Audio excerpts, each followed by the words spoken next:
আসসালামু আলাইকুম সুপ্রিয় দর্শক, সবাইকে অসংখ্য প্রীতি ও শুভেচ্ছা জানাচ্ছি।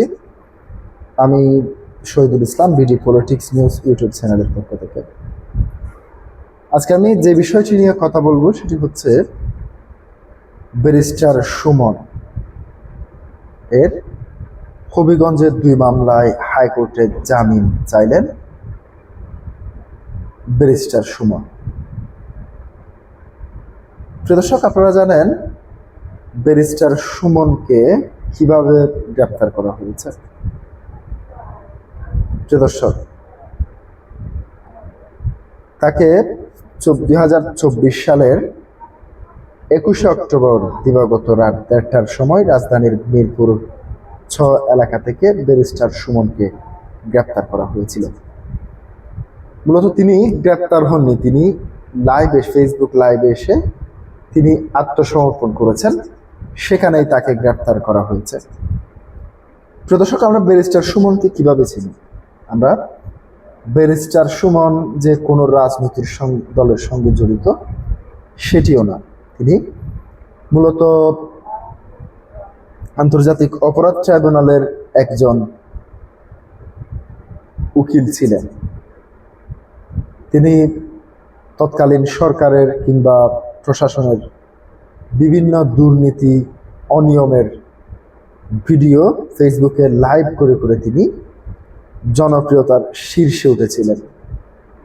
তিনি তার মৌলভীবাজার সিলেট এলাকায় পাহাড়ি এলাকা, সেখানে সাধারণ জনগণের জন্য কিছু করতে ভালোবাসতেন। তিনি ছোট ছোট ব্রিজ, কালভার্ট, কোনো অসহায় ব্যক্তিকে ঘর তৈরি করে দেওয়া, এই সমস্ত কাজের মধ্যে সীমাবদ্ধ ছিলেন এবং তিনি বিভিন্ন দুর্নীতির বিরুদ্ধে অ্যাক্টিভ ছিলেন,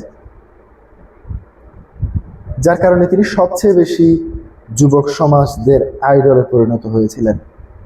তিনি যেভাবে সংসদ সদস্য নির্বাচিত হয়েছেন, আপনারা অবাক হয়ে যাবেন। স্রোতের বিপরীতে গিয়ে তিনি একজন স্বতন্ত্র প্রার্থী হিসেবে নির্বাচনে জয়ী হয়েছেন। আওয়ামী লীগের তৎকালীন একজন মন্ত্রীর সাথে প্রতিদ্বন্দ্বিতা করে তিনি জয়লাভ করেছিলেন। প্রিয় দর্শক, তিনি মাঝখানের একটি সময় এমপি হওয়ার আগে কেন্দ্রীয় যুবদলের একজন নেতা হিসেবে নেতা ছিলেন। পরবর্তীতে তাকে একজন পুলিশ সদস্যের কিছু অনিয়ম কিংবা বিভিন্ন বিতর্কের সমাধান দিতে গিয়ে ফেসবুক লাইভে শেষ পর্যন্ত তার যুবলীগের পথ চেয়ে চলে যায়।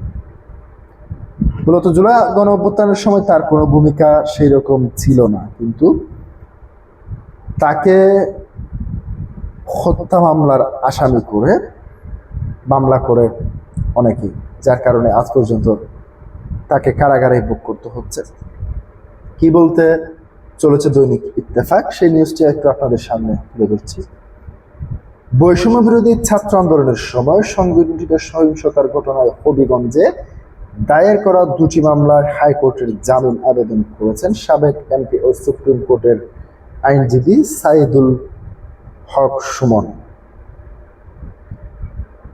মঙ্গলবার 2 জুন বিচারপতি মোহাম্মদ খায়রুল আলম এর বিচারপতি শেখ আবু তাহের এর সমন্বয়ে গঠিত হাইকোর্ট বেঞ্চের আবেদনগুলোর শুনানি হওয়ার সম্ভাবনা রয়েছে। এর আগে গত 11 মে রাজধানীর মিরপুর থানা দায়ের করা একটি মামলায় ব্যারিস্টার সুমনের জামিন বহাল রাখে আপিল বিভাগ। একই সঙ্গে সংশ্লিষ্ট রুল নিষ্পত্তির জন্য হাইকোর্টের নির্দেশ দেন আদালত। আপিল বিভাগের বেঞ্চটির নেতৃত্বে ছিলেন বিচারপতি মোহাম্মদ আশফাকুল ইসলাম। জামিন আবেদনের পক্ষে আবেদনের শুনানি করেন আইনজীবী মোহাম্মদ লিটন আহমেদ। উল্লেখ্য, 2024 সালের 21 অক্টোবর দিবাগত রাতে বেলা 1:30টার দিকে রাজধানীর মিরপুর 6 এলাকা থেকে ব্যারিস্টার সুমনকে গ্রেপ্তার করা হয়। প্রিয় দর্শক, আজকে পর্যন্তই। আসসালামু আলাইকুম।